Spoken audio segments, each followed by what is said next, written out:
धम्मपदाची 252वी गाथा आणि मलवग्गातली 18वी गाथा. सुदत्सं वज्रमेयस सुदत्सं वज्रमयेसं अत्तनोपनदुस्दसं परेसं हिसो वज्जानि ओपुनाति यथाभुसं अत्तनोपन छादेसी कलिंग कितवासठो. त्याचा अर्थ, दुसऱ्याचे दोष पाहणे सोपं आहे. दुसऱ्याचे दोष पाहणं सोपं आहे, स्वतःचे दोष पाहणं कठीण आहे. दुसऱ्याचे दोष आपण भुशाप्रमाणे उडवीत फिरतो. स्वतःचे दोष मात्र असे काही झाकतो जसा एखादा जुगारी माणूस स्वतःचा फासा, खेळातला फासा झाकून ठेवतो, असा याचा अर्थ केलेला आहे. आता तसा सरळ सरळ अर्थ आहे की दुसऱ्याचे दोष दिसणे हे सोपं असतं.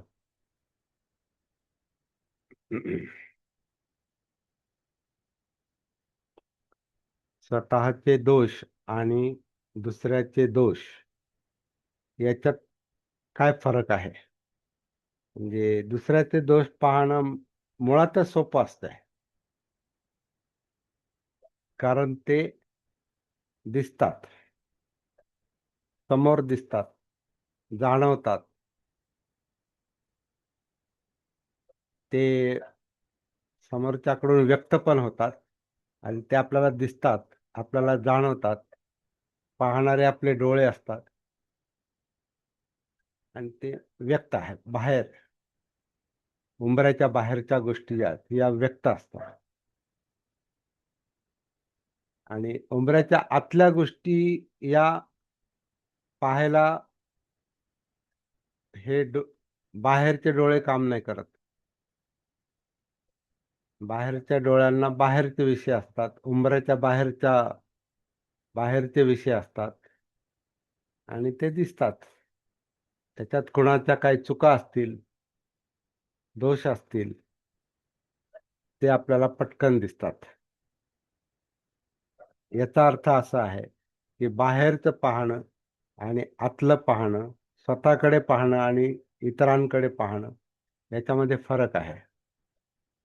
आपण म्हणताना पुष्कळ म्हणतो की स्वतःकडे पाहिलं पाहिजे, परंतु स्वतःकडे पाहणं कशाच्या आधारावर शक्य आहे? हे अंधारात डोकावण्यासारखं आहे. बाहेर प्रकाश आहे, बाहेर लोक आहेत, बाहेरचं वर्तन दिसतं आणि आपले डोळे बाहेर कनेक्टेड आहेत, बाहेरचं पाहतात आणि बाहेरचं पाहणं सोपं आहे. परंतु स्वतःकडे पाहणं म्हणजे अंधारात डोकावण्यासारखं आहे. आणि ज्याला अंधारातलं दिसतं त्यालाच स्वतःतले दोष दिसू शकतात, आणि ज्याला स्वतःतले दोष दिसतात तोच स्वतःच्या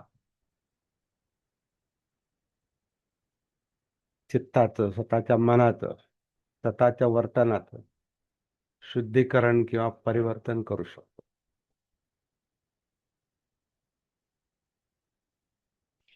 परत आपण आपल्या रोजच्या प्रॅक्टिसकडे येतो. स्वतःकडे पाहण्याचं काय साधन आहे, काय माध्यम आहे? अंधारात पाहण्यासाठी, स्वतःकडे पाहण्यासाठी, उंबऱ्याच्या आत डोकावण्यासाठी तिथे अंधार आहे म्हणून दिसत नाही, आणि हे सामान्य डोळे त्याला उपयोगाचे नाहीत.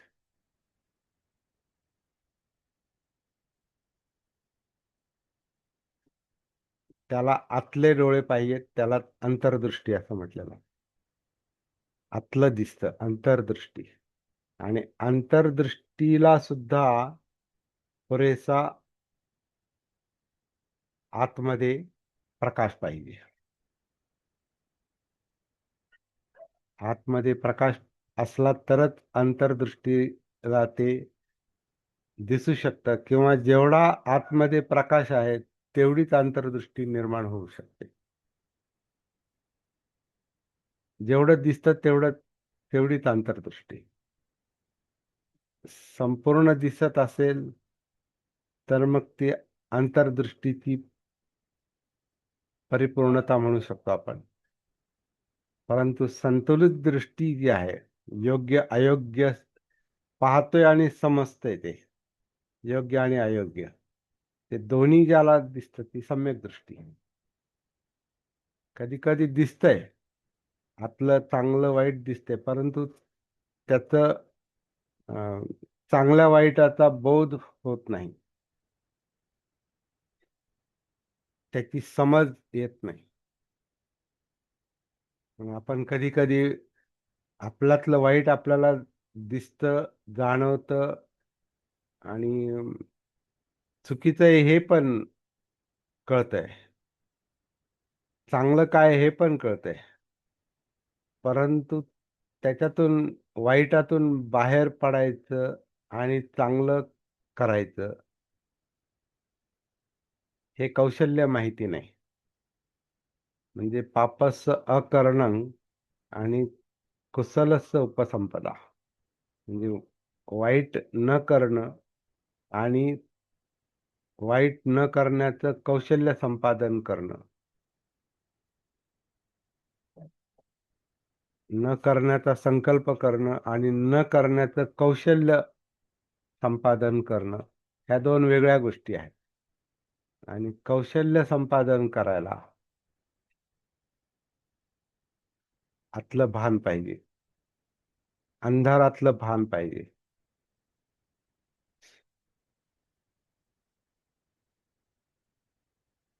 आणि हाच आपला रोजचा मुख्य विषय सुद्धा आहे. रोजचा आपला सध्याचा अभ्यासाचा विषय हा धम्मपद आपण घेतलेला आहे. धम्मपदाच्या माध्यमातून आपण एकूणच धम्माचा अभ्यास करतो. तर धम्मपद हा सगळ्यात बुद्धांच्या शिकवणीचा म्हणजे धम्माचा सार मानला जातो. त्यामुळं धम्मपद हा जो ग्रंथ आहे हा सार ग्रंथ म्हणून जगभरामध्ये प्रसिद्ध आहे.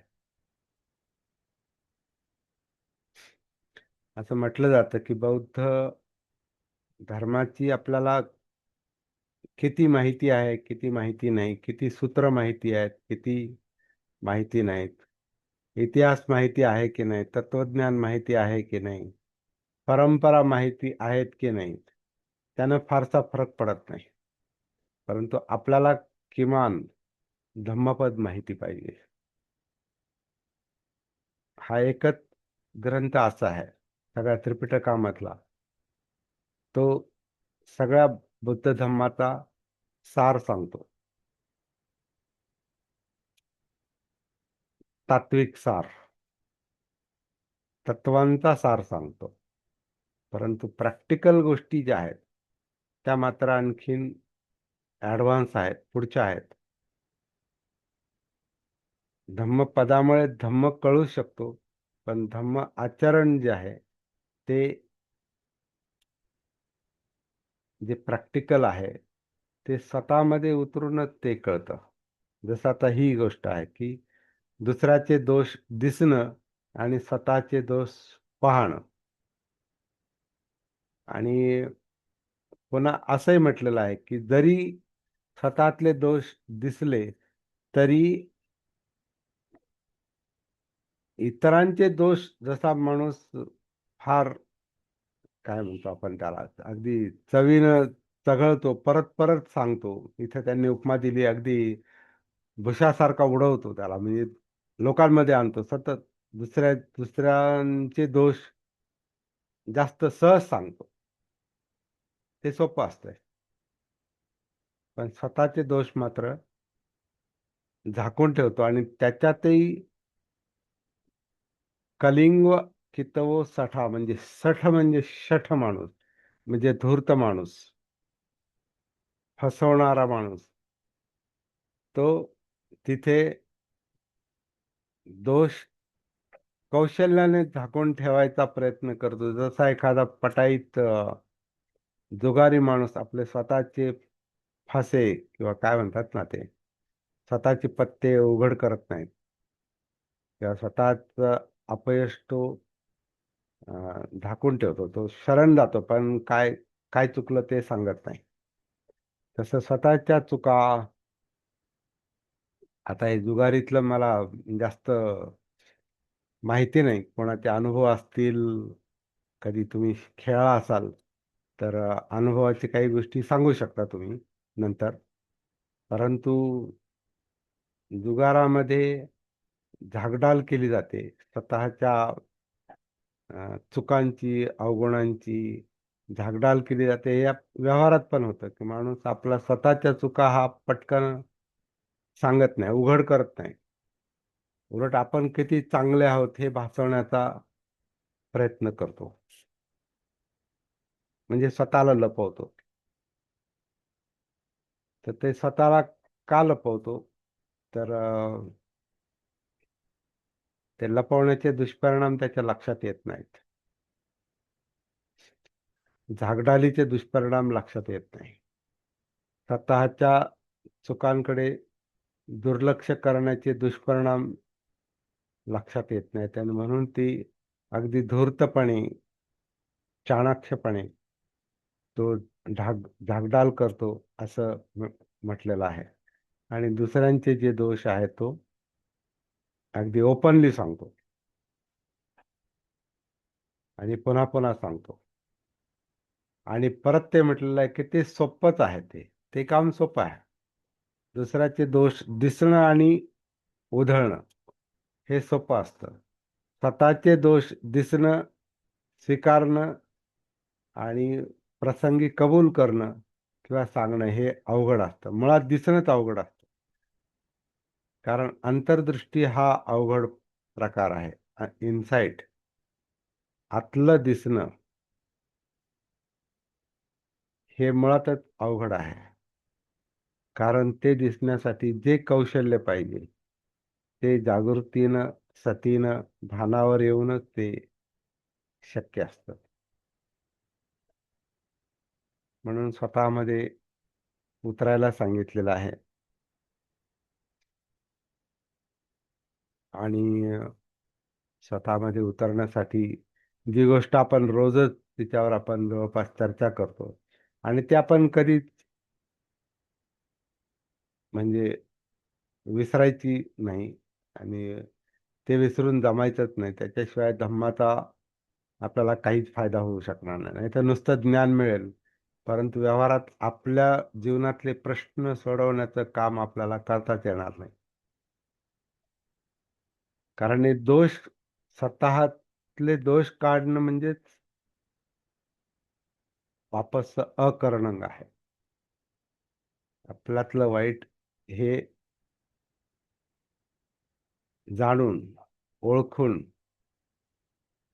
त्याचं स्वरूप लक्षात घेऊन, त्याचं ठाव ठिकाणा, त्याचं लोकेशन, की कुठं कुठं घडतंय हे पापाचं, वाईटाचं मूळ कुठं आहे, ज्याला जे चित्त आहे, जे चेतवतं, जे पेटवतं, जे वर्तनाला भाग पाडतं,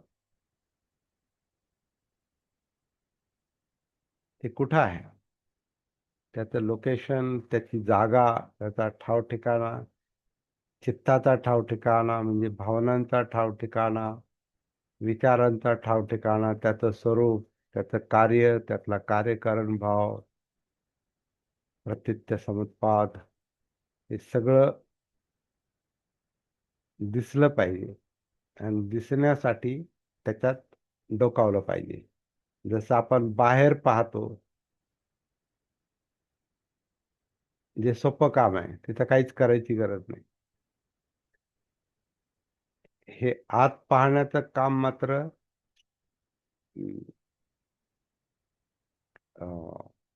काय म्हणतात, प्रॅक्टिसचं काम आहे.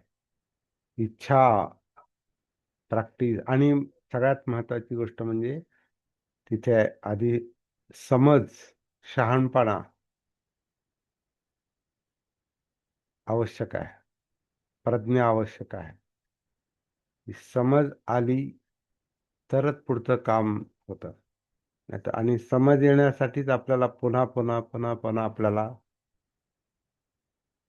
हॅमरिंग करावं लागतं. स्वतःला समजावून सांगावं लागतं. म्हणून त्याच्यासाठी धम्मश्रवण करावं लागतं किंवा वाचन करावं लागतं, चिंतन करावं लागतं आणि हॅमरिंग करून करून करून आपल्याला आपल्या मनाची तयारी करायला लागते. काय हे कर, हे गरजेचं आहे. आणि ते होण्यासाठी आपल्याला जीवनाचं भान असलं पाहिजे, असं ही गाथा आपल्याला सांगते. आणि हे एक आपण नुसत्या गाथांचाच अभ्यास करत नाही, हा आपण प्रॅक्टिकल करून पण पाहतो. म्हणून आपण याला दुसऱ्या बाजूला आपण याला कार्यशाळा पण म्हणतो. कारण आपण इथं कार्य करतोय, अभ्यास नाही करत, फक्त कार्य करतोय, वर्क करतोय. वर्क नाही केलं तर मग धम्माचा अर्धाच फायदा होतो, आणि ते म्हणजे धम्माचं ज्ञान मिळतं. पुढची गाथा जी आहे ना, ती याच्याशीच कनेक्टेड आहे आणि घ्यायला हरकत नाही. दुसऱ्याचे दोष पाहण्यात गुंतलेल्या आणि सतत चिडचिड करण्याची सवय असलेल्या, दुसऱ्याच्या दोषाचं म्हणजे विषासारखा उधळतो, म्हणजे तो दुसऱ्याचं पाहून जास्त चिडतो. हा असा तो, तसा तो, तसा. मग सगळं जग आपल्यासाठी आपल्या द्वेषाचा आणि दोष दाखवण्याचा विषय म्हणजे आपलं सगळं जगत असतं बाहेर, आपण सोडून. आपली पण चीड येते, पण ते दिसतच नाही, त्यामुळे पुरेशी चीड येत नाही. ते चीड येत नाही हाच माझा गुन्हा. तर ते चीड का येत नाही? कारण स्वतःकडे पाहणं कठीण असते, पण दुसऱ्याकडे पाहणं सोपं असतं. आणि मग दुसऱ्याचे दोष पाहण्यात गुंतलेल्या आणि सतत चिडचिड करण्याची सवय असलेल्या माणसाचे चित्तमल, आश्रव, हे सतत वाढत असतात. आणि त्या आश्रवांच्या क्षयापासून तो, म्हणजे आश्रव कमी करण्यापासून तो दूर असतो. म्हणजे स्वतःचे आश्रय तो कमी करत नाही. परवज्जानुपस्सिस्स नित्यं उज्झान संयिनो आसवा तस्य वढन्ति आरासो आसवखया. म्हणजे परवज्जानुपस्सिस्स, पर इतरांचे वज्ज, वज्ज म्हणजे जे वर्ज्य आहे ते, जे नकोस आहे ते, जे नको आहे ते वर्ज्य, जे वर्ज्य आहे ते पाहण्यामध्ये नित्यं उज्झान संयितो, नेहमी नित्य त्याच्यात उलझलेला असतो. म्हणजे त्याच्यामध्ये तो अडकलेला असतो, गुंतलेला असतो दुसऱ्याचे दोष पाहण्यात.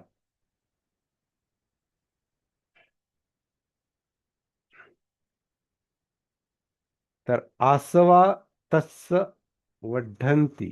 आसवा म्हणजे आश्रव, आश्रव म्हणजे चित्तमल. आता हे आश्रव शब्द फार फार फार इंटरेस्टिंग आहे. आश्रव, श्रव म्हणजे श्रवणे, जसं का नाही का, स्राव होतो, रक्तस्राव, ग्रंथींचा स्राव म्हणजे वाहन, स्राव. स्राव शब्द श्रू श्रू पासून आलेला आहे. अश्रू म्हणतो ना आपण, ओघळणे, श्रू, अश्रू. तर त्या ग्रंथींचं ओघळणं, कारण त्या डोळ्यामध्ये जे अश्रूंच्या ज्या ग्रंथी आहेत, त्या ग्रंथीतून तो स्राव होतो. तर श्रू म्हणजे श्रावणे, आश्रव म्हणजे ते श्रवणे. आणि ते मल, मल जो आहे तो आ, हा मल, मळ हा म्हणजे द्रवरूपात पण त्याचा परिणाम होतो, म्हणजे ग्रंथी स्रवतात. म्हणजे चित्तमल म्हणजे राग, समजा राग जर असेल तर पित्त रस, पित्तमल हा स्रवतो. किंवा आणखीन काही आपल्यात विकृती असतील, तर त्या ग्रंथी, संबंधित ग्रंथी होतात. आता त्याच्यामध्ये आपल्याला सगळं शरीरशास्त्राचं आपल्याकडे सगळं ज्ञान आपल्याकडं असून पण त्याच्यावर चर्चा करणं हे आपलं मुख्य काम नाही. ते ज्याला अभ्यास करायचा त्याने तो करावा. परंतु आपल्या चित्तामध्ये विकृती निर्माण झाल्यावर आपल्यात काय घडतं, मानसिक पातळीवर आणि शारीरिक पातळीवर, हे थेट अनुभवणं, थेट पाहणं, पाहण्यासाठी त्याचं भान असणं, त्याची सती असणं, तर ते पाहणं जमतं. उ- उदाहरणार्थ जसं आता आपण राग राग पाहिला, रागानं म्हणजे जो जळफळाट होतो, त्याच्यात ते जळफळाट का होतो, तर त्याच्यामुळे त्याच्या विशिष्ट ग्रंथी स्रवतात आणि रक्तात मिसळतात. तर त्याचं सगळ्या याच्यावर त्याचा परिणाम होतो, कारण रक्त सगळीकडे आहे शरीरामध्ये. किंवा समजा भय असेल, भय निर्माण झालं तर त्याच्यातून ज्या विशिष्ट ग्रंथी स्रवतात त्या रक्तात मिसळतात, तर भयामुळे थरकाप होतो, अंगाचा थरकाप होतो, घाम सुटतो, घाम फुटतो, है ना. एक प्रकारची अतिसक्रियता पण निर्माण होते. उदाहरणार्थ भीतीमुळे माणूस खूप पळू पण शकतो. जीव जर धोक्यात असेल तर त्या भयामुळे भीतीमुळे माणूस खूप वेगानं पळू पण शकतो, किंवा तो जागेवर तो गर्भगळीत होऊ शकतो, म्हणजे गळून पण जाऊ शकतो. आणि खूपच मोठं भय असेल तर तो जागच्या जागी मरू पण शकतो.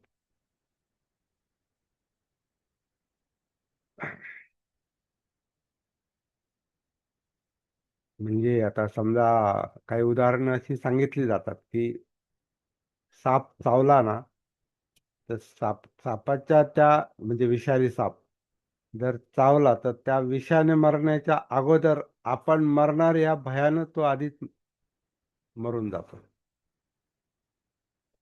तो माणूस. किंवा उंचावरून पडला तर त्या भीतीनं तो आधीच मरतो आणि मग खाली पडतो, असे पण म्हणतात की आपण मरणार, त्या मरणाच्या भीतीनं तो आधीच मरतो. म्हणजे त्याचं जे दडपण जे आतमध्ये येतं शरीरावर आणि मनावर, तर त्याचे काही स्राव आधीच हे होतात, किंवा अटॅक सारख्या गोष्टी येतात. तर हा आश्रव चित्तमल जो आहे ना, हा एक फार म्हणजे भयंकर प्रकार आहे. आपण फार म्हणजे मलवगोचा अभ्यास करतोय, ते आपल्यातले हे अशा विकृत गोष्टींचाच आपण अभ्यास करतोय. मल हे सामान्य सामान्य नुसतं आपण त्याच्याकडं म्हणजे काय असं अंगावरच्या मळासारखं त्या मळाकडे नाही पाहू शकत. तो मळ म्हणजे स्राव आहे, त्या ग्रंथींचा स्राव आहे. अशुद्धी दाखवल्याशिवाय शुद्ध होऊ शकत नाही. हा अशुद्धी दाखवल्याशिवाय शुद्ध होऊ शकत नाही. हा अशुद्धी, हा अशुद्धी दिसली पाहिजे, विकृती दिसली पाहिजे, तरच त्याच्यातून आपण बाहेर पडतो. आणि एक फार मोठं चॅलेंजिंग काम आहे.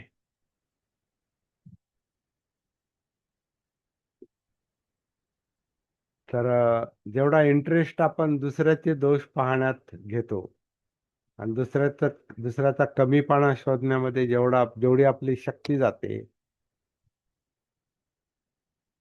कधी कधी आपण त्याच्यामुळे दुसऱ्या बाजूला आपण किती शुद्ध आहोत असा आभास निर्माण होतो, आणि आपण जास्त चिडचिड करतो.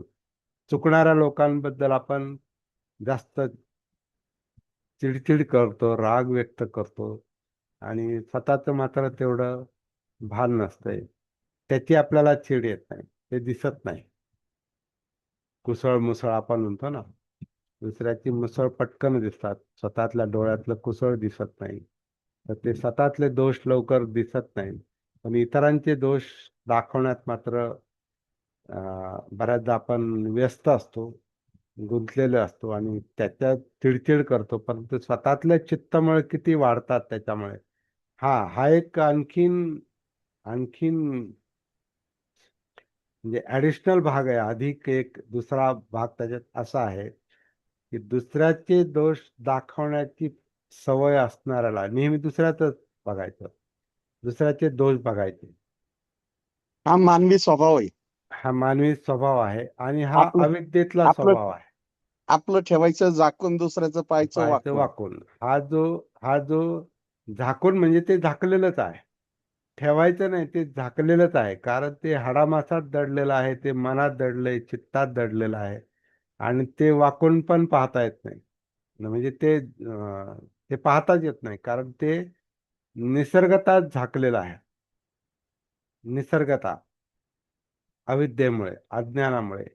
आणि ते स्वतःच पाहायचं असेल ना, तर दुसऱ्याच्या पाहणे इतकंच सोपं काम आपल्याकडं पाहण्याचं जर जमलं असतं, तर मग फार मोठा फायदा माणसाला झाला असता. परंतु ते माहित नाही. म्हणजे अविद्येतूनच जन्म आहे, अविद्येतूनच हे अस्तित्व आहे आपलं. आपण अज्ञानातूनच जन्माला येतो आणि जन्माबरोबर हे सगळं मळ घेऊनच येतो. किंवा ते मळाचं काय म्हणतात त्याला, बीज. हे बीज म्हणजे लोभ आणि द्वेषाची बीज त्या अविद्येतूनच आपल्या बरोबरच आलेली आहे. म्हणून आपल्याला आपलं कळत नाही, कारण ते दिसत नाही, कारण ते जाणवत नाही, कारण त्याचं भान नाही, त्याची सती नाही. तर ते अवघडच आहे. म्हणून ते दुसऱ्याचं काय आता म्हटले ना, वाकून पाहणं, दुसऱ्याचं पाहणं हे सोपंच आहे. त्याला काही काही करावं नाही लागत. दिसतंय ना सरळ, हा असा आणि तो तसा. पण स्वतःमध्ये अपने आप में झाकणं, स्वतःत डोकावणं, ही डोळ्यानं पाहण्या इतकी सोपी गोष्ट नाही. आणि आता आपण इतके वर्ष ते अभ्यास करायचा आणि प्रॅक्टिस करायचा प्रयत्न करतोय. हे किती अवघड आहे, की साधी गोष्ट आहे की श्वासाच्या निमित्तानं कायेत उतरायचंय. फारच सोपी गोष्ट आहे, काही अवघड काहीच नाही त्याच्यामध्ये. परंतु मनाची ही गुंतागुंत इतकी, ते जाळं आहे, त्या जाळ्यात इतकं अडकलेलं आहे हे चित्त, मन, हे अस्तित्व, जीवन, की ते मुळात ते दिसत नाही. दिसलं तर कळत नाही. आणि त्याच्याप्रमाणे आपल्याला स्वतःमध्ये सुधारणा घडवून आणणं म्हणजे शिलाचरण, हे तर आणखीनच कठीण आहे. आणि बाहेरचं पाहणं सोपं आहे.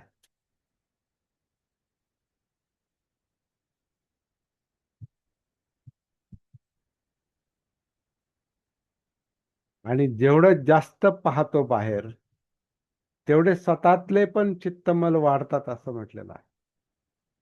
कारण तो पाहतो, दोष दाखवतो, चिडतो, चिडचिड करतो. तर ते नुसतं नुसतं पाहतो, नुसती चिडचिड नाही, तेवढे चित्तमल आश्रव स्वतःमध्ये पण स्रवतात, निर्माण होतात. म्हणून चिडचिड करणारा काही शांत नसतो. दुसऱ्याचे दोष दाखवणारा तो काही शांत नसतो, किंवा तो एकदम निर्विकार असेल असं नाही होत. जेवढं तर दुसऱ्याचं दाखवतो, तेवढं त्याच्यामध्ये ते आहे असाही त्याचा अर्थ होतो.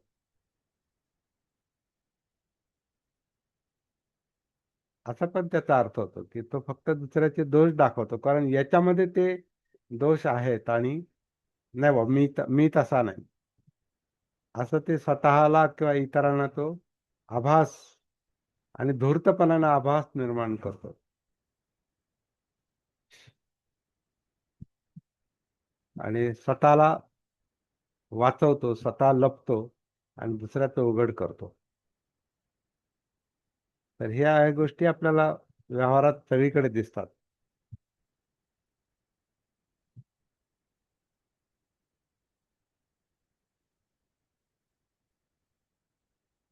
तर आज आपण 18व्या आणि 19व्या गाथेतल्या ज्या काही महत्वाच्या गोष्टी आहेत त्या आपण पाहिलेल्या आहेत. काही शब्द, अडचणीचे काही शब्द असतील, फार शब्दामध्ये पण म्हणजे पालीचा अभ्यास आपण करत नाही इथे सगळे, त्यामुळे सगळे शब्द अगदी ग्रामॅटिकली व्याकरणात्मक दृष्ट्या सगळे आपल्याला त्याचा बोध होईल असं नाही, कारण तो वेगळा अभ्यास आहे. भाषेचा अभ्यास ही वेगळी गोष्ट आहे. आपण भाषेचा अभ्यास नाही करत, आपण भाषेच्या अर्थांचा अभ्यास करतो. आणि फक्त अर्थांचाच अभ्यास करत नाही, तर ते शब्द काय सांगतात, कुठे अंगोली निर्देश करतात, कुठे कुठे काल आपण जसं म्हटलो काल परवा, चंद्राकडे दाखवलेलं बोट, शब्द म्हणजे चंद्राकडे दाखवलेल्या बोटासारखा आहे. तर ते चंद्राकडेच पाहायचं असतं. हे शब्द काय सांगतात ते आपल्या दृष्टीने महत्वाचं आहे. चंद्र महत्वाचा आहे, बोट महत्वाचं नाही. तसे शब्द महत्वाचे नाही. म्हणजे समजा ते कळत नसतील तर मग ते शब्द सोडून द्या, त्याचा अर्थ काय आहे म्हणून आपण दोन भाषेत पाहतो, पाली, मराठी. आणि मराठीत एक कधी कधी सगळं समजत नाही, मग त्याचं विश्लेषण, त्याच्यावर चर्चा, आणि ते शब्द नेमकं काय सांगतात. दोष, दोष पाहणी. आता नुसतं पाहण्यावरच आपण बाहेर पाहणे, आत पाहणे, बाहेरची दृष्टी, जी हे मांस चक्षु, शरीराला असलेले डोळे जे बाहेर पाहतात, आतमध्ये अंतर्दृष्टी आहे पण अंतर्चक्षु नाहीत, कारण ते या डोळ्यासारखे आतले डोळे नाहीत. ते भान आहे, ती सती आहे, ती जागृती आहे, त्याच्यात ती अंतर्दृष्टी आहे, परंतु अंतर्चक्षु नाहीत. म्हटलं जातं अंतर्चक्षु, परंतु बाह्य ह्या दोन डोळ्यासारखे आतले डोळे नाहीत. आतली समज, अंतर्दृष्टी ही ही जागृत मनाचा, जागृत चित्ताचा परिणाम आहे, जागृतीचा परिणाम आहे, सतीचा परिणाम आहे. तर शब्द अगदी साधा आहे, पाहणी. पण पाहण्यामध्ये काय काय येतं याचं जेव्हा आपण विश्लेषण करतो, मग त्या शब्दांचा अर्थ लागतो. म्हणजे नुसते मराठी शब्द जरी म्हटले तर शब्द परिचित आहेत, परंतु त्याचा अर्थ जो आहे, त्यातला गर्भित अर्थ जो आहे, त्यातला अन्वय अर्थ म्हणजे इतर पण अर्थ आहे त्याचे काही. म्हणजे पाहणं म्हणजे फक्त डोळ्याचं पाहणं नाही, असा इतर अर्थ आहे त्याचा. अंतर्दृष्टी म्हणजे बाह्यदृष्टी सारखे नाही असा पण त्याचा अर्थ नाही, याला अन्वय अर्थ म्हणतो आपण. म्हणजे इतर अर्थ त्याचे, लपलेले अर्थ, गूढ अर्थ, गर्भित अर्थ, आणि डायरेक्ट समजणारे अर्थ, शब्दार्थ. शब्दार्थ, भावार्थ, गर्भित अर्थ, अन्वय अर्थ, आणि त्याच्या पलीकडं जे जातं ती समज, प्रज्ञा, ही ती आणखीन पलीकडं आणि खोलातली गोष्ट आहे.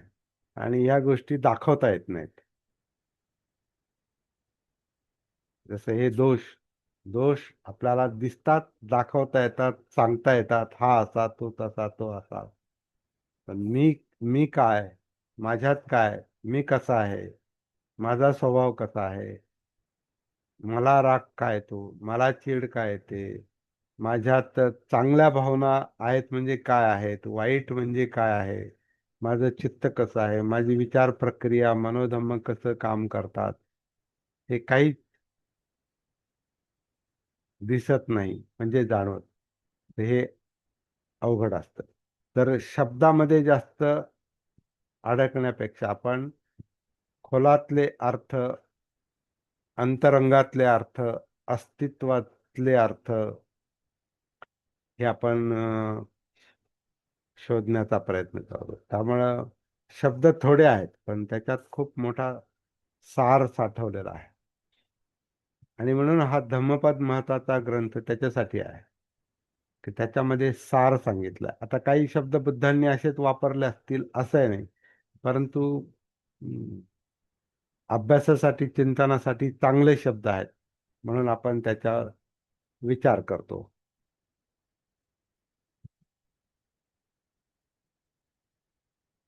नाही का? आता समजा जेथे समाज सारा एक रूप आहे तेथेच खऱ्या माझ्या काय भीमाचा स्तूप आहे, असं आहे ना ते. जेथे समाज सारा हा एकरूप आहे तेथेच खरा माझ्या भीमाचा स्तूप आहे. म्हणजे आता वामनदादांनी जे गाणं लिहिलंय तर ते शब्द काय सांगतात? शब्द त्यांचे आहेत, परंतु त्याच्यातून बाबासाहेबांचं महत्व सांगितलं जातं. समाज एकरूप आहे, तो खरा स्तूप आहे. म्हणजे आपण ज्याला स्तूप समजतो तो या कवीच्या मनातला स्तूप नाही, किंवा बाबासाहेबांना जे अभिप्रेत आहे, जे अपेक्षित आहे ते वेगळंच होतं. हे ते वामनदादा सांगण्याचा प्रयत्न करतात. असं म्हणजे कवीचे शब्द जे असतात ते सर्व समावेशक असतात, चांगल्या कवीचे शब्द. ते प्रसंग उभे करतात, ते गुण गुण व्यक्त होतात त्याच्यातून, त्या शब्दांमधून ते कार्य व्यक्त होतंय. कार्य गोदा त्यांच्या तेरी शब्दामध्ये हा आता त्यांच्या हा शब्दामध्ये प्रगल्भता असते. प्रगल्भ. हो. आता कवी कवी लोकांना याचं लगेच त्याचं समजतं. आता मागाडी कवी आहेत त्यांचं ते शब्दाचं सामर्थ्य, शब्दाचं गांभीर्य ते लगेच लक्षात येतं. गोदा तेरी पडला तरी लढला सैनिक माझा, उघडलाच नाही काळ्या रामाचा दरवाजा. म्हणजे तेवढ्या 2 ओळींमध्ये ते सगळा प्रसंगच उभा केलाय त्यांनी. हे शब्दांचं सामर्थ्य आहे. तसं आहे, असे अनेक गाणी आहेत, चांगली गाणी. ते फक्त मनोरंजन नाही. वामनदादांची गाणी प्रत्यक्ष लहानपणापासून अनेक वेळा ऐकण्याचा मला हे मिळाला, म्हणजे मला संधी मिळाली जवळून बसून, समोर बसून. एका कार्यक्रमात तर त्यांच्यासाठी मी हार्मोनियम पण वाजवली होती, कर्जतच्या कार्यक्रमात. पण कशामुळं त्यांना पेटी वाजवता येत नव्हती, त्या पॅरालिसिस झाला होता त्यांना आणि त्यांचा हात चालत नव्हता. तर त्याला पेटी वाजवायला कोणी नव्हतं, तर मी बसलो होतो ते त्यांना साथ संगतीला. तरीही ते गाणं म्हणत होते. तरी ते गाणं म्हणत होते.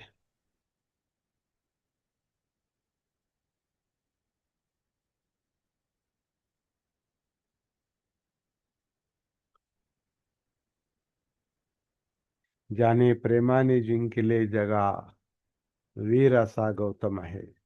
एक लांब मोठ्याच्या मोठं गाणं ते म्हटलं ते त्याला. बरेच गाणं ते मनूचं अंगड टोपड,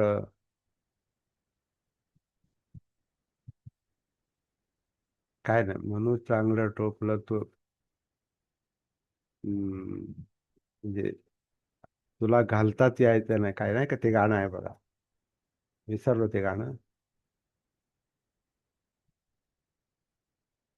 तर छोटे छोटे शब्द असतात एक, परंतु त्याचा आशय इतका मोठा असतो,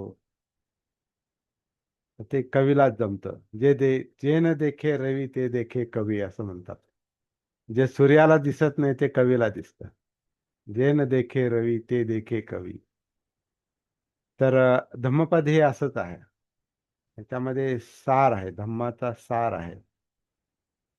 आणि सार आपल्याला किती समजतो, किती सार तो आपल्याला लक्षात येतो, त्याच्यावर त्याचं आकलन अवलंबून आहे. आणि म्हणून आपण एवढी मोठी जी चर्चा करतो, दीर्घ चर्चा, शब्द 2च ओळी असतात, परंतु आपली चर्चा जवळपास पाऊण तास, 50 मिनिटं, एक तास चालते. तर ते उत्खनन आहे. असो, आज आपण 2 गाथा पाहिल्या मलवग्गातल्या. आणखी फक्त 2च गाथा आहेत आणि मग मलवग्गू आपला संपेल. मी इथं थांबतो माझ्यापुरतो.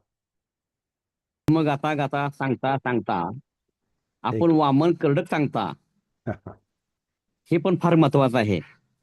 धम्मगाथा हे त्या काळात सांगितलेले आहेत, पण होय. वामन दादा हे मात्र तुमच्या काळात तुम्ही स्वतः पाहिलेले आहेत. हे पण बरं समजून घेणं, उमजून घेणं आणि त्याच्या वामन दादाच्या विचारामध्ये बाबासाहेब किती भिडले होते हे त्यांनी शब्दाने आपल्याला दाखवून दिलेलं आहे. बरोबर. हे पण तितकंच महत्वाचं आहे. सर ते नशीबवान आहात तुम्ही. हा नशीबवान आहात तुम्ही म्हणलं. नाही ते लहानपणापासून त्यांना ऐकत आलो, पाहत कारण. आणि तुम्हाला तुमच्या माहितीसाठी, कदाचित माहिती नसेल तुम्हाला, वामनदादांची सगळीच्या सगळी गाणी हस्तलिखित, म्हणजे स्वतःच्या हाताने लिहून ठेवणारी व्यक्ती माधवराव गायकवाड नगरमध्ये आपल्या इथे जवळच राहते. वारले ते आता अलीकडे. सगळीच्या सगळी गाणी अक्षरशः सगळी गाणी, कारण वामनदादा गाणी लिहिली की ती त्यांच्याकडे सुपूर्द करायची आणि ते मग त्यांच्या हस्ताक्षरात ती लिहून काढायचे. कारण कधी कधी वामनदादांची गाणी त्याचे साध्या कागदावर लिहायचे. तिथं जिथं जे सापडेल, जो कागद सापडेल त्याच्यावर पटकन लिहायचं, डोक्यातलं आलेलं ते लिहायचं आणि ते असे एखाद्या साध्या कागदासारखे ठेवून द्यायचे. मग त्याला ते फेअर करायचं काम, म्हणजे परत स्वतःच्या अक्षरात लिहून काढण्याचं काम माधवराव गायकवाड करायचे. आणि त्यांचे जवळपास मी स्वतःच पाहिलेले त्यांच्या हस्तलिखितातले साधारण 8-10 10 एवढे जाड जाड हस्तलिखित मी स्वतःच पाहिले. आता त्याची सगळ्यांची पुस्तकं तयार झालीत, खंड तयार झालेत. मला वाटतं 7 खंड तयार झालेत त्याची. प्रत्येक खंडामध्ये 300-400 पर्यंत गाणी आहेत. आणि अजूनही काही आहे का आता ते माहित नाही, ते पुढं होईल की नाही. तर ते सगळा संग्रह जो आहे तो नगरमध्ये आहे आणि इथेच जवळच. आणि त्या माधवराव गायकवाडांना पण अनेक वेळा भेटण्याची आणि त्यांच्याशी चर्चा करण्याची, बोलण्याची, ते घरी पण येत होते. वामनदादा पण 1-2दा घरी आलेले आहेत, आमच्या जुन्या घरी. कारण आमचे वडील पण कवी होते, गायक होते, त्यामुळे त्यांनाही ते आवडायचं. त्यामुळं बराच मोठा इतिहास आहे तो. त्यामुळे जवळ लहानपणापासून वामन दादा असा हा वामन, त्यांचे काव्यसंग्रह ते सुरुवातीचे प्रकाशित झाले, ते आमच्या समोरच्याच गोष्टी आहेत. वामन दादाची मी एक आठवण सांगू का? हा, बोला बोला. वामन दादांना शासनातर्फे हा पुरस्कार द्यायचं ठरवलं आणि त्यावेळेला लक्ष्मणराव ढोबळे हे समाज कल्याण मंत्री होते. आणि मग त्यावेळी समाज कल्याण मंत्री शासनामार्फत त्यांना पुरस्कार द्यायचं ठरलं, पैसे काय द्यायचं ठरलं. त्यावेळी वामनदादांनी सांगितलं, मला रोख पैसे असतील तर द्या, माझ्या कुठल्याही बँकेत माझं खातं नाही, त्यामुळे मी चेक वटवू शकत नाही. जर का तुम्हाला द्यायचं असेल तर मला रोख पैसे द्या, बाकी मला चेक वगैरे काय सुद्धा नको, हे त्यांनी स्पष्ट सांगितलं होतं त्यावेळेला. धन्यवाद. मोठ्या लोकांच्या मोठ्या गोष्टी, ही मोठी गोष्ट आहे. सर माधवराव कधी वारले? माझं आता 4-5 महिने झाले. अरे बापरे. त्यांचा आमचा खूप छान परिचय होता ना, हा हा. चर्चा व्हायची आमची शिदी बागेपाशी. हम्म. हम्म.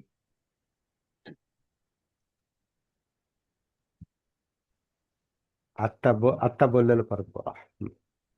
मलबग्गो आम्ही संपूर्ण बघितला, स्वतःच्या चित्तातला मल बघितला, परंतु तो मल संपण्यासाठी आम्ही शब्दशः गाथा म्हणत असतो, बहुतेक सर्व लोक म्हणतात, परंतु त्याचा अर्थ लक्षात घेत नाहीत. बघा, इमाय बुद्ध पूजाय कथाय शुद्ध चेतसा चिरंचिठ्ठन तू सद्धम्मो लोको होतो. तर ते सद्धम्म आमच्यामध्ये कधी जमा होतील हे बघणं जरुरी आहे. म्हणजे आमचा मल हळूहळू हळूहळू कमी होत चालेल. कारण नुसती चूक कबूल करणं त्याला खूप मोठी म्हणजे लागतं, ताकद लागते, शौर्य लागतं बरोबर. किंवा त्याला डेअरिंग लागते. धीराचं परंतु काम ती आहे. चूक परत होऊ नये ते समजण्यासाठी त्याच्याकडे खूप काही सहनशीलता असावी लागते, ती चूक होऊ नये म्हणून. बरोबर. एक मलवग्गाचं तुम्ही संपलं म्हटल्यानंतर मग माझ्या लक्षात आलं, आमचा मळ कधी संपायचा आहे. रोज अंघोळ केली, स्वच्छ कपडे घातले, तो मळ काढून टाकला, हा चित्तमळ कधी काढायचा आहे. चित्तमळ काढणं खूप आवश्यक आहे. त्या चित्तावर पडलेली धूळ झटकणं खूप आवश्यक आहे. माणूस कदाचित तो त्याच्या त्या परम सुखाकडे जाऊ शकतो, परंतु त्याला झटकता यायला हवं, स्वतःला झटकता यायला हवं. आणि आश्रव शब्द आहे त्याला. हा. चित्तमलाला आश्रव, स्रव म्हणजे श्रवणी, म्हणजे ते लिक्विड स्वरूपात आहे तो मळ परत आणि ग्रंथ आहे तो मुळात ग्रंथीमध्ये. सगळ्यांमध्ये आहे. मी एकदम नीट अँड क्लीन अजिबात नाही, कारण तो चित्तमळ कुठे ना कुठे आहे. मी बोलत आहे, मला मी दुसऱ्याला दाखवतोय, मी समोरच्याला दाखवतोय, परंतु माझ्यामध्ये कुठे आहे हे मला शोधायचंय. म्हणून मला स्वतःला शोधणं खूप अवघड असतं. ही साधन मी आहे.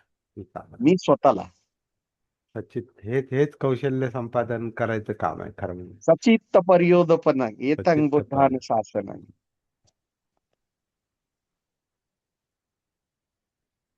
चित्तमल.